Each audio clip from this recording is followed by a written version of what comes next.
let's now move on to the markets. The NSE All-Share Index, of course, fell back significantly yesterday.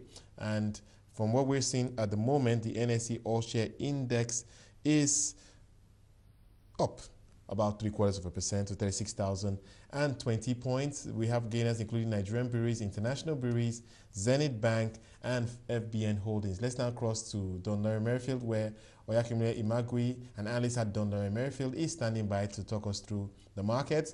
Oyakhilome, thank you so much for joining us. Of course, the market has been trending down over the last couple of sessions. Thank you for joining us. All right, so where do you see this heading? We're seeing some signs of life in early trade, but many people will say we've seen this before, it may not be sustained. We may see the sellers come to the market towards the end. What's your take? Do you think the market is likely to trend lower or higher from where we are? Well, I think the market is likely to trend higher.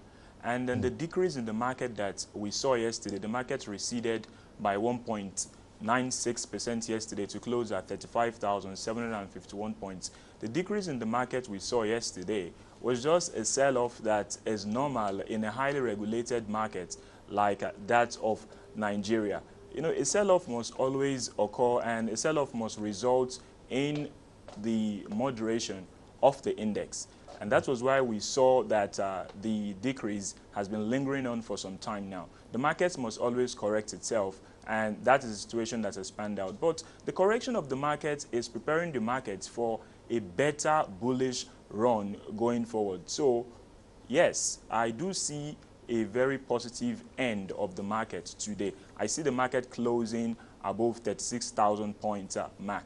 All right, but a lot of people will challenge you there and say there are a couple of companies that are still looking very richly priced. So I want you to run through what you think are the most vulnerable and the most interesting stocks. Maybe starting with the most vulnerable. Which stocks do you think at this point are likely to trend lower? Well, at this point in time, I see Dangote Flour Mills as a stock that is riding on irrational exuberance, what I would describe as irrational exuberance. Because the stock right now, its price on the market cannot be defended by its fundamentals. Right. I mean, a company whose profitability has been dwindling over the years, whose interest expense has been increasing over the years, and whose ability to cover its interest has also been dwindling. I mean, the company has an interest coverage ratio of less than 1 times for full year 2012. This is not an example of a company that can sustainably grow value for shareholders. Yes, when Tiger Brands came in last year, people said different things, and the market welcomed Tiger Brands with all arms open. But when Tiger Brands came in, Q4 2012 wasn't that fantastic. The company made a revenue of about 14.7 billion naira, and there was a loss. I think a lot of people will argue that it may take time for them to turn things around. In fact, some suggest that maybe this is the sign of a cleanup and really setting the scene for a major recovery in the company's that is the exact. What do you think? That's the exact point I'm trying to make. There won't be a quick fix, right? You know, so there won't be a quick fix, and because of that, now we believe the fair value of that stock is much less than what it is trading on the market right now, and that's why we expect investors, very informed investors, to price in the actual value of the stock going forward. And once that happens, unfortunately, there will be a dumping of the stock. All right, let's talk about what you think is interesting then. In that case, you mentioned that you think the market is likely to move up from where we are. So which stocks are likely to lead the market higher? Owando recently released its full year 2012 results. There are mixed feelings governing those results. But in my view, I believe that the results were good.